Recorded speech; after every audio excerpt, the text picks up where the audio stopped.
Hello, and welcome to another episode of The Heart of CX. I'm Joanna Palmer, and with me is Max Ball. Hello, Max. How's it going? It's going well. How are you, Joanna?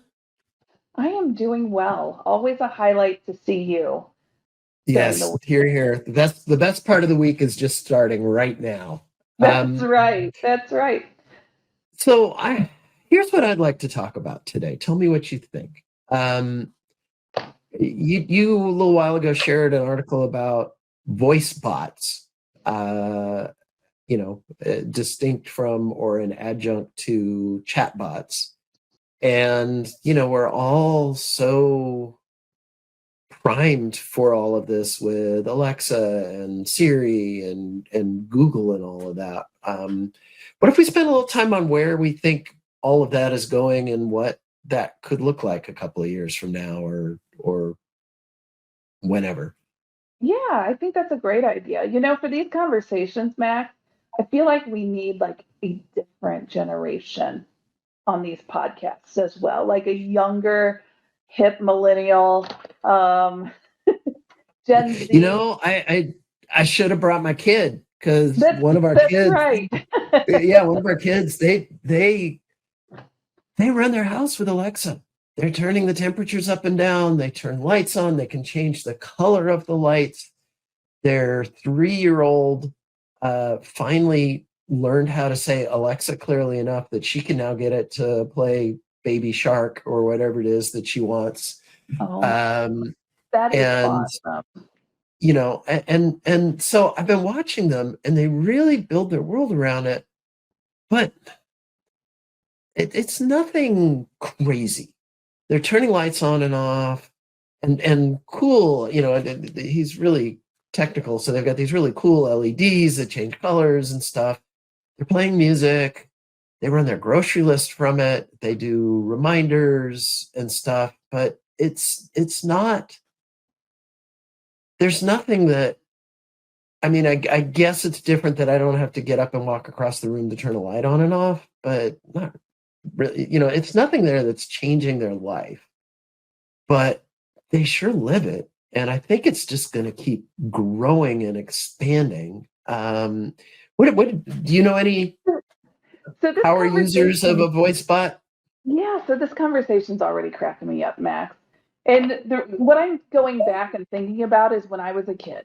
And when I was a kid and my folks were debating on buying the TV with the remote control or not buying the TV with the remote control, because for goodness sake, we can get up and walk to the TV and change the channel. Yes, dang it. You know? Are we now the folks? Are we now the folks that are like, so you can just flip off the light switch? It's only 10 steps to the light switch. Right. Why do you need Alexa? So I'm cracking up on the inside because I'm like, okay, is this conversation going to be looked at 5, 10 years from now as, oh my gosh, you guys were so What old. a Can't right, believe you were right. even debating this. Um, so yes, in terms of voice apps, I have not I have not adopted them as much as I think the younger generation. Now, do I do voice texting? Yes, absolutely.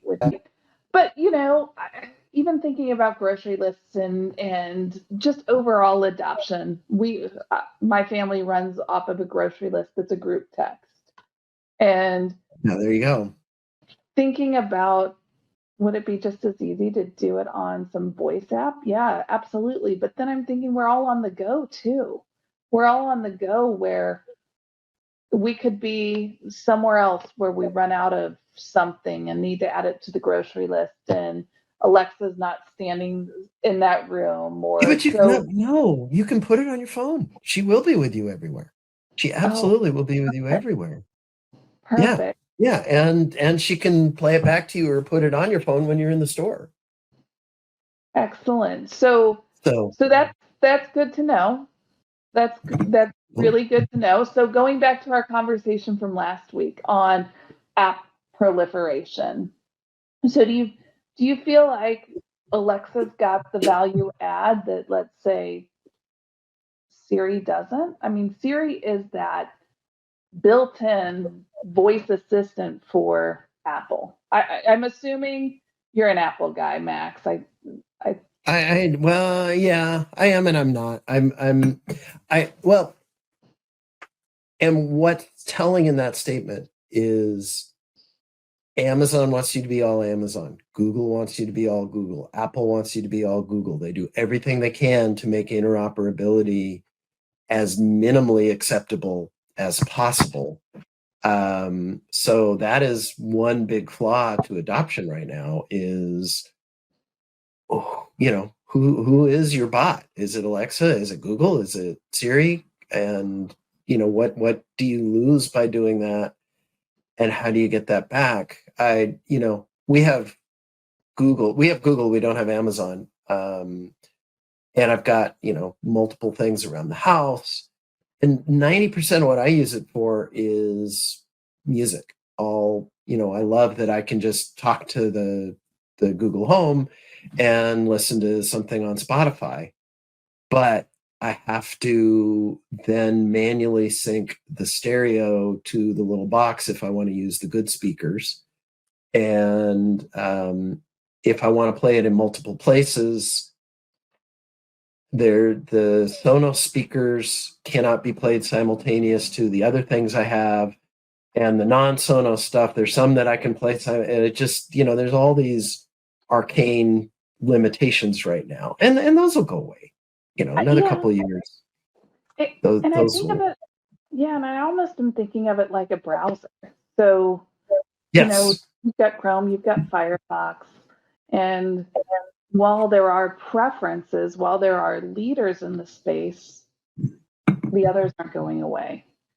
And this is, I think, where we could kind of pivot this into customer service is at what point, right now, I, as a company that provides products, I can use, the underlying AI voice bot capabilities and build an application. Where are we how far are we? And I don't think we're far from, I can do that. I can have that approved by Amazon. And now it can say, hey, Siri, order my favorite thing from restaurant B. And I'll bet you can do that today, at least through DoorDash or something. And, how long is it until Alexa becomes a customer service tool that, a customer service channel where I have voice and I have a voice bot for people who call me, but I also have Alexa where you're just talking to Alexa and it's the same Alexa experience, except now my company is interacting with you. Yeah, and I do think if it's not out yet that those leaders are certainly looking at it in terms of having that as a channel. And as you think about just let's take retail for instance. So you've got the interaction with customer service, but you also have interaction with the store and having that consistent experience across all the channels, whether it's in person, whether it's remote, having that voice assistant along the way, I think could really enhance the experience of, hey, I'm looking for whatever obscure item. Where do I find it here in this store? Right. That voice assistant knows you're at whatever store it is, knows where you are in the store, can provide you the coordinates or the location of where to find it. Or it knows the inventory and says, hey, that's not available now. Do you want me to place that as an online order to be delivered to you? I mean, as you think about removing the friction, definitely. Yeah. And, the going back to the conversation we had about retail, or it says, there's only one, I think it's in the store. I've got somebody who's go meet him in aisle 4. I've got somebody who's going to go double check and make sure it's really there, because that happens so often that, the inventory system has a problem. Right. And, start really blurring the lines even more at that point. Yeah, definitely. And then I'm also thinking from a marketing perspective and a monetization perspective, at what point are there is there a way to upsell with voice assistants to if somebody has more of a general question, not necessarily in the store, but just a general a question of, hey, I'm looking for let's let's say a new set of golf clubs, then that voice assistant could at that point, based on whoever's has the ads with them, provide suggestions on where to purchase those, not based necessarily on what's closest to you, but what has purchased those ads or who has purchased those ads. So Yeah, that gets a little scary. That gets a little scary. And I could see, today I can do where's the nearest to this type of restaurant or something like that. But yeah, then the next thing is going to be, I need blue socks. Where are the nearest blue socks? And, being able to get it down to that level of inventory integration and things like that. Because, Siri or Alexa in the car, that's where we're going to be using our voices the most in the long run, because that's where you can't text and you can't look at anything else. So how is that going to work and pan out? Yep. Yep. And I completely agree with you that use case, I think, is really where it's going to take off the most, especially for our generations, Max, our older That's generations. youngins or not That's so youngins. youngins who are like, we can take the steps to turn off the lights.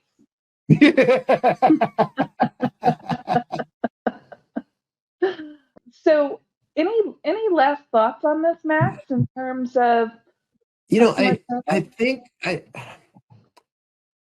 this is a place where I think there's going to be a lot of growth. And I think if we revisit this in a year, it's going to be a very different conversation, because there will be a lot of very tangible examples of what people are doing. And we will be able to see that, and kind of, people will start doing things we're not expecting them to do with these sorts of interfaces.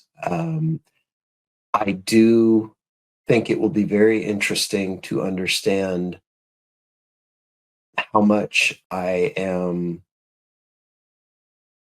talking to, the core Siri within Amazon, and how much I am going to an application that's using I think it's the Lex interface, or the Alexa, not Siri, using the Lex interface to do it, and the company's building their own interface to it, and what those handoffs look like and how they go. I think that's all going to be second nature to us in the next several months. I think that's that imminent and starting to really come.